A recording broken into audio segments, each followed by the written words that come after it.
Hi friends, இன்னைக்கு நாங்கள் வந்து முத்துமலை முருகன் கோயிலுக்கு போயிட்டுருக்கோம். செவ்வாய்க்கிழமையும் கிருத்திகை ஒன்றா வந்தனால முத்துமலை முருகன் கோயிலுக்கு போயிட்டுருக்குறோம். கிணத்து கடவுக்கிட்ட இருக்குது ஃப்ரெண்ட்ஸ். இப்போ தாமரை குளத்துக்கிட்ட வந்துட்டோம். இனி 15 கிலோமீட்டர் இருக்குது முருகன் கோயிலுக்கு ஃப்ரெண்ட்ஸ். கிணத்து கடவு இப்போ நம்ம லெஃப்ட் எடுக்கணும். இப்போ நம்ம பாலத்துக்கு கீழே வந்தாச்சு. இதான் கிணத்து கடவு முருகன் கோவில் ஃப்ரெண்ட்ஸ். இப்போ கிணத்து கடவுலேருந்து லெஃப்ட் எடுக்கணும் ஃப்ரெண்ட்ஸ். முத்துமலை முருகன் கோவில் 12 கிலோமீட்டர் ஃப்ரெண்ட்ஸ்.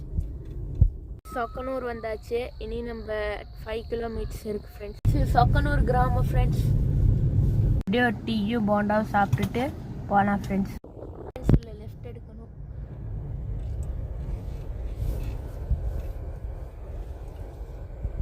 லெஃப்ட் எடுத்து கொஞ்சம் உள்ளே போகிறோம் ஃப்ரெண்ட்ஸ். கோயில் தெரியுதுங்களா?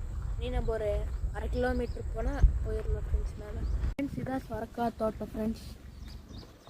சொரக்கா தோட்டம் இதெல்லாம் இயற்கையாக இருக்குது. மலையை ஒட்டி அழகாக ஒரு வீடு எப்படி இருக்குது ஃப்ரெண்ட்ஸ். இதான் என்ட்ரன்ஸ். முத்துமலை முருகன் கோவில் என்ட்ரன்ஸ். ஹில்ஸ் மாதிரி தான் ஃப்ரெண்ட்ஸ் இருக்கும். குட்டி ஹில்ஸ் ஃப்ரெண்ட்ஸ். இங்கே உடும்பு இருக்கும் ஃப்ரெண்ட்ஸ். ஆனால் நம்ம கண்ணுக்கு தட்டுப்பட மாட்டேது ஃப்ரெண்ட்ஸ். சரியான கூட்டம் பாருங்க. காரா நிற்கிது. அழகா இயற்கையோடு இருக்குன்னு பாருங்க. அழகா இருக்குன்னு மேலே வந்தாச்சு. மண்டபம் கீழே முன்னாடி கட்டிட்டு இருக்கு ஃப்ரெண்ட்ஸ். வெத்தலை தீபத்துக்கு வெத்தலை தீபம் நெய்யெல்லாம் வாங்கியாச்சு ஃப்ரெண்ட்ஸ். இதுதான் ஸ்டெப்ஸ் ஃப்ரெண்ட்ஸ். வாங்கிடலாம்.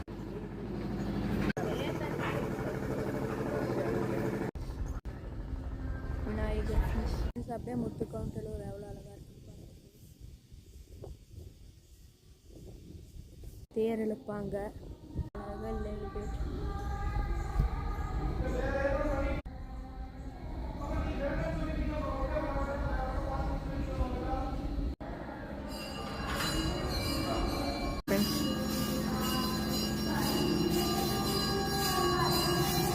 வெத்தலை தீபத்துக்கு அம்மா ரெடி பண்ணி முடிச்சுட்டாங்க. பற்ற வைக்கணும் ஃப்ரெண்ட்ஸ். இதான் தேங்காய் பழம் உடைக்கிற இடம். அம்மா அப்படியே தீபத்தை பற்ற வைக்கிறாங்க ஃப்ரெண்ட்ஸ். தீபம் பற்ற வச்சாச்சு ஃப்ரெண்ட்ஸ். பிரசாதமெல்லாம் சாமிகிட்டேருந்து வாங்கியாச்சு. அப்படியே பிரசாதம் வாங்கி சாப்பிட்டுட்டு வந்தாச்சு ஃப்ரெண்ட்ஸ். நெக்ஸ்ட் வீடியோவில் பார்க்கலாம். லைக் பண்ணுங்கள், சப்ஸ்கிரைப் பண்ணுங்கள்.